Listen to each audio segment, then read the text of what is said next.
Who are you? A lot of people don't know how to answer that question. But today we're talking about the encourage the who. Who are you? I can tell you right now, you are a family member. You are a friend. You're a gift. But God created you. He created you. In Genesis 1:27 it says, God created mankind in his own image. In the image of God, he created them. He created us. God created us. When we take God out of the equation, what ends up happening is anything is possible, meaning that you can hurt people, meaning that you can destroy people. But God created us good. He created us good. Who we are is good.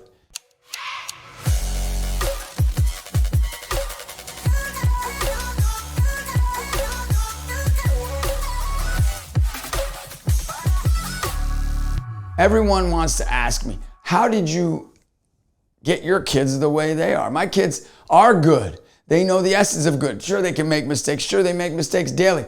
But ever since they were younger, I've always shared with them who they are will never change. Who they are can't change. Who you are will not change. So when my kid does something wrong, I say, what do I see? And I look in their eyes.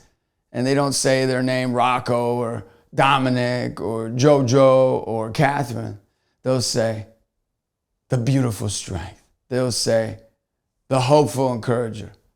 Because when they do wrong, I want them to know that who they are never changes, that they are the hopeful encourager, that the names they've been given before they were born, when they were in the womb, that I prayed and said, give me a name, God, the Father. Give me a name for my kids. And the names I gave them are those names. Beautiful strength, hopeful encourager. Yes, they have their name, Rocco. But guess what? He is the thankful soul. Who are we? Who are we is good. Who we are is a friend, a dad, a mom, a sister, a brother. And that's why we're important. That's why we need to encourage the who. Who never changes. What changes? What we do changes. What we do wrong changes. You could go to jail. You could be a saint. But guess what? Who you are and the essence of who you are will never change. Hebrews 3:13 says, encourage one another daily while it's still today.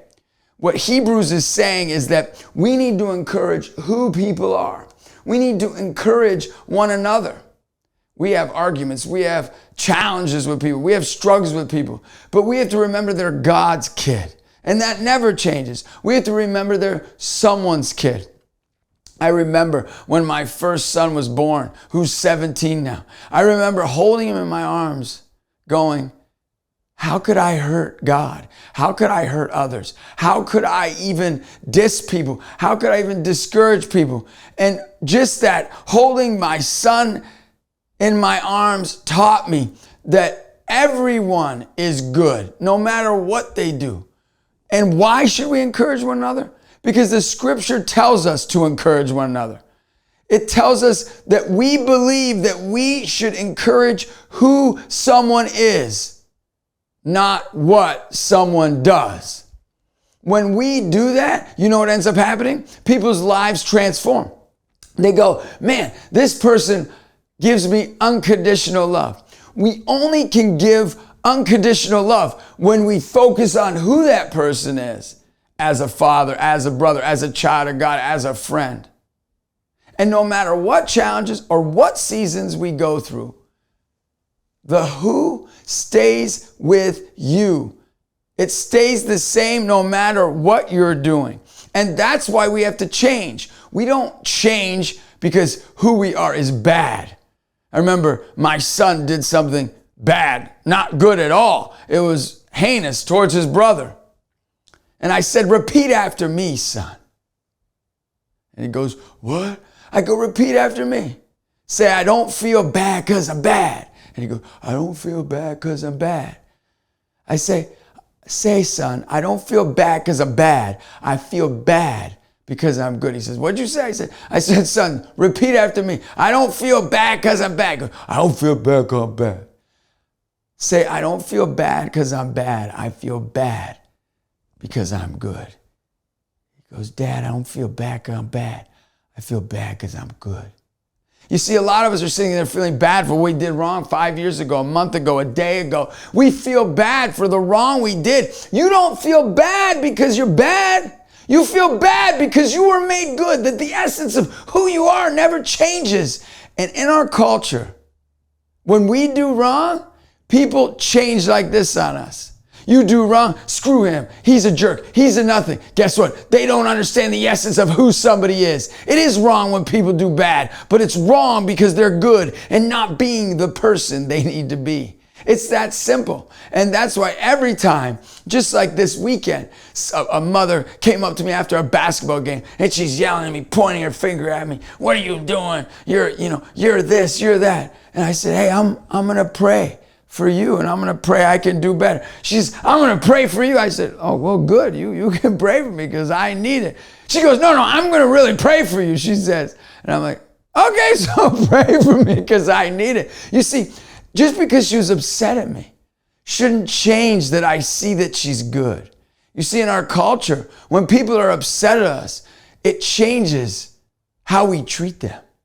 You see, it shouldn't change how we treat someone just because they're upset at us. Because when we know who we are, we know that no matter what comes our way, that we are good. You are good. You were created good. You were made for good. You are empowered to do good. You are inspired to do good. You have good in your heart. The Bible says that in 1 Corinthians 10:13, it says, no trial shall come to you but what is human. God is faithful, and he will not try you beyond your strength, but he will provide a way out of your trial so you can bear it. When my son was 2 years old, he learned that Bible verse. And he learned that because I believe one day he'll have a trial, just like you have trials, just like I have trials. And we need to know that we're so good, that we were created so good, that no matter what trial comes our way, that the person of Jesus Christ, when we think we can't get through it, when we think it's beyond our strength, beyond our advancement in life, beyond our even understanding, beyond, I can't do this, it's too much. The person of Jesus Christ can come in you and help you to understand that you are so good that you can persevere, propel, you can continue to push forward to get through that. And it's not through hard work. It's not through dedication. It's already within you. The gift is in you to persevere. The gift is within you to continue. The challenge here is that our who always stays connected to our what. You see, we can't mix match it. They go together. What we do becomes who we are. See, this is the challenge because a lot of people stop doing good. And you know why they stop doing good? Because somebody told them, you're a loser. And they said, yeah, I'm a loser. Well, that's not true. God created you good. So you can't change who you are. It goes against it. Some of the meanest people I ever meet, the nastiest people, they've agreed that who they are is bad. Who others are is bad. They forgot the essence that never changes, that we were created for good and by a good God. I have a young kid. I coach him in basketball. He's an unbelievable kid, and his father passed away this year. And not only did his father pass away, but the day before he passed away, actually the day he passed away, he told him, today's going to be my last day on this earth. And he said, okay. And he went to school and he came home and his father was gone. He passed away that day. And in this moment, you know, this player constantly is asking me questions like, man, like this isn't easy and I don't understand why, or is God real? You see, when we do things that might not be good, it affects people. And this has affected this player. This has affected, not because that dad is a loser and a jerk and a nothing. It affected this player because his dad matters. His dad is important. You see, a lot of times what we do is we strive to say, look at that horrible person. But actually, look at that person that doesn't realize how good they are. What if that's how we looked at everything? Because what God's job is to heal. What God's job is to lift up, to care, to create someone that can be cared for and be healed and be taken care of. Psalm 147:3 says, he heals the brokenhearted and binds up their wounds. You see, the player that I'm working with right now needs to know that, yeah, his father isn't perfect. And yeah, his father did wrong, but God still made him good. It just hurt bad because that dad who was made good let him down. Well, what that player and all of you and I need to realize is that no one but God can fulfill us. No one but a father who loves us can take care of us. You see, hurt people. Healed people help people. When we work on our wounds, we become truly who we are. We say, that hurt me when they did that to me. That hurt me when he left me. That hurt me when she said that to me. And when you say that hurt you and you forgive them, you unlock a power inside you that can help you to understand that who you are is good. But when we say, oh man, yeah, I'm fine, feelings inside not expressed, right? F-I-N-E, feelings inside not expressed. When we say I'm fine, or oh, it's no big deal. What we do is we say that how we're supposed to be treated is okay. How we're supposed to be treated is fine. We are not called by a God who's our Father to be treated fine or okay. We are called to be treated greatly, with goodness and kindness and generosity and hopefulness. And we are called to have people be loyal to us and faithful to us. And we are called to be that same person. Why? Because who we are matters. And when someone hurts us, we say, that's wrong. Not because we're perfect, but because we were made by a perfect God who wants us to be treated perfectly. Now, what we also have to do is admit that life is broken, that there are so many broken people, including ourselves. There are so many things in our life that we get affected by that hurt us, like death, like someone leaving us. That we have to understand that the only way to be healed is by the person who made us, not by the person who raised us or the person who walked with us or mentored us, because they're not perfect either. And I can tell you the only thing that helps us understand this is life and death.